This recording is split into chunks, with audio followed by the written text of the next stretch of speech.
Selamat datang di Gejala Waktu Channel. Kalian pernah gak sih dengar seseorang ngomong pengen jadi dirinya sendiri? Pasti sering ya. Aku juga sama. Sebenarnya mereka itu emang benar-benar pengen.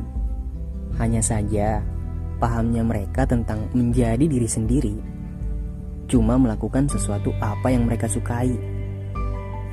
Cuma sampai situ. Di situ udah benar, udah pas tujuannya. Tapi dalam prakteknya banyak yang keliru. Kenapa aku bilang keliru? Iya sih, memang betul. Mereka melakukan sesuatu yang mereka sukai. Tapi kalau yang mereka sukai itu ngurusin orang, apa iya itu bisa dikatakan menjadi diri sendiri? Sementara sibuknya malah ke orang lain. Jadi diri sendiri artinya kita fokus menjadikan diri sebagai objek utama. Dan kalau malah orang lain yang jadi objek, kan itu udah gak sesuai ucapan. Itu artinya masih menjadi diri orang lain. Nah yang kayak gini nih, banyak orang mengira menjadi diri sendiri itu kayak misalnya kamu copet gitu. Ya udah jadi copet aja. Atau kamu tukang judi. Ya udah judi aja terus sampai mampus. Yang penting kan jadi diri sendiri katanya. Gak kayak gitu konsepnya. Tapi arah ucapan itu lebih ke hal yang baik-baik.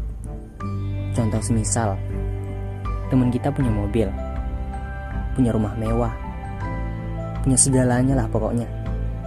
Ya udah biarkan mereka dengan kesenangannya. Kita gak usah mau ikut-ikutan. Apalagi maksain diri sampai harus ngutang sana sini hanya demi ngikutin orang lain yang kemampuannya itu beda sama kita. Karena orang kayak gitu kalau diikutin gak bakal ada habisnya. Dan kita gak bakal ada menangnya. Yang ada lama-lama rumah kita yang disita. Cukup kita bersyukur dengan apa yang ada, pakai apa yang ada, dan cobalah melihat orang-orang yang gak seberuntung kita perihal rezeki. Perhatikan wajah mereka.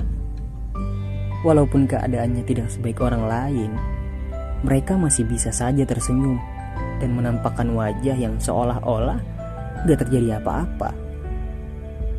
Dan itulah jawabannya tentang menjadi diri sendiri, yang bermakna gak peduli tentang orang lain. Tapi gak peduli yang dimaksud bukan orang kesulitan dia biarin ya, atau orang minta bantu gak dia herani. Tapi mereka hanya memandang nikmat yang ada pada dirinya, sehingga gak terganggu dengan nikmat orang lain. Contohnya kayak semisal ada orang punya sepeda, dan orang ini punya tetangga yang punya mobil. Dia gak masalah, gak terganggu dengan tetangganya yang punya mobil, karena dia sudah memandang bahwasannya dengan adanya sepeda ini dia sudah cukup kayak gitu.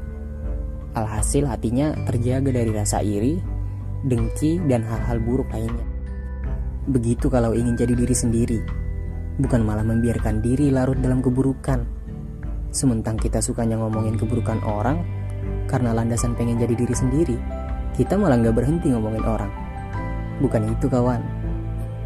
Semua yang kita baca ataupun kita dengar, jangan ditelan bulat-bulat dulu. Kalimat pendek yang selalu dijadikan semacam landasan, itu biasanya bermakna luas. Cari dulu maknanya, baru jalankan tujuannya. Cari dulu alamatnya, baru datang ke tujuannya. Kalau nggak tahu alamat terus langsung nyelocos aja, gimana mau sampai? Kalau nggak tahu maksud menjadi diri sendiri, gimana mau jadi diri sendiri? Yang ada kita malah jadi nyusahin orang. Kita semua pasti ingin menjadi diri sendiri, yang artinya kita ingin memperbaiki diri. Maka mulailah kita memandang cukup atas apa yang sudah diberikan. Tenang, kita gak akan bisa mati kok kalau rezeki kita belum sepenuhnya diberikan. Karena di mana usia kita selesai, di situ pula rezeki menemui waktunya untuk berhenti mengalir.